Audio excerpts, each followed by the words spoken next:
ცოტა ხნის წინ დასრულდა სოლიდარობის კიდევ ერთი აქცია, რომელიც მშვიდობის ხიდზე გაიმართა. ჩვენ გვინდა მშვიდ და დემოკრატიულ ქვეყანაში ცხოვრება. ამ დევიზით არასამთავრობო ორგანიზაციების წარმომადგენლები შეიკრიბნენ. ღონისძიების ორგანიზება ამ შემთხვევაში სოციალური ქსელის დახმარებით მოხდა. აქციის მონაწილეები არა მხოლოდ გუშინდელ დაკავებებს, არამედ ქვეყანაში ბოლო დროს განვითარებულ სხვა მოვლენებსაც აპროტესტებდნენ. ვერთიანდებით და ვთვლით კოალიციას სახელმწიფოებს.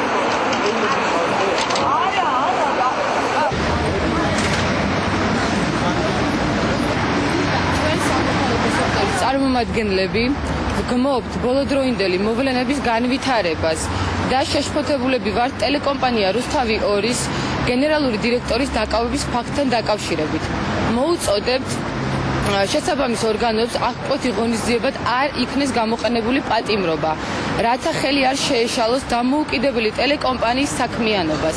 ასევე ჩვენში აღშფოთებას იწვევს ქუთაისში მომხდარი ინციდენტი, სადაც მოხდა პოლიტიკური ოპონენტებზე თავდასხმა, ასევე პრეზიდენტზე და მის ესკორტზე.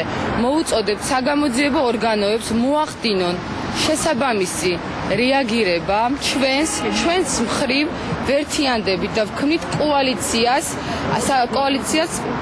სახელწოდებით საზოგადოებრივი ინიციატივა, რათა ხელი შევუწყოთ ქვეყანაში დემოკრატიული პრინციპების განვითარებას და მოხდეს კოჰაბიტაციის ხელშეწყობა ქვეყანაში. ჩვენ არასამთავრობო ორგანიზაციები შევიკრიბეთ, რომ მოუწოდოთ შესაბამის უწყებებს, რომ რუსთავი 2-ის გენერალური დირექტორის დაკავება არ მოხდეს, აღკვეთ ღონისძიებად არ შეეფადოს მას პატიმრობა და თვითონ გამოძიება იყოს გამჭირვალე და ჩვენს მოგვეცეს საშუალება რომ ჩავერიოთ ამ პროცესში.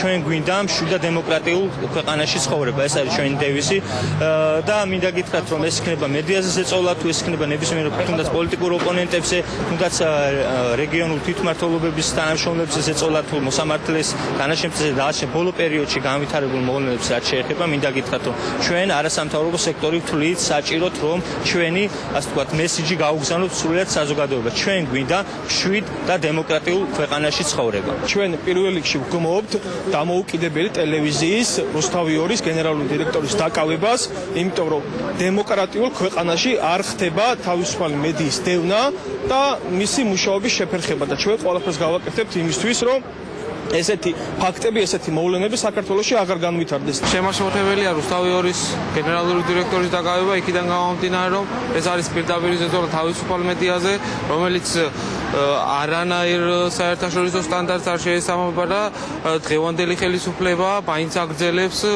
მედიაზე ზეწოლას და პოლიტიკურ ოპონენტებზე ზეწოლას საერთაშორისო ორგანიზაციების გართულების მიუხედავად. უკვე 2 თვეა ქვეყანაში ხდება, არ ვიცი, წარმოუდგენელი რამ. არც თავისუფალი აზრი, არც მე მგონი არ უნდა არსებობდეს ორგანიზაცია, რომელსაც უნდა მოსწონდეს. ქვეყანა წავიდა უკუნეთისკენ. არ ვიცი, როდის უნდა დამთავრდეს, როდის დაიწყება ნორმალური საზოგადოები და საერთოდ სად არიან საქართველოში ინტელიგენციის წარმომადგენელი საზოგადოება.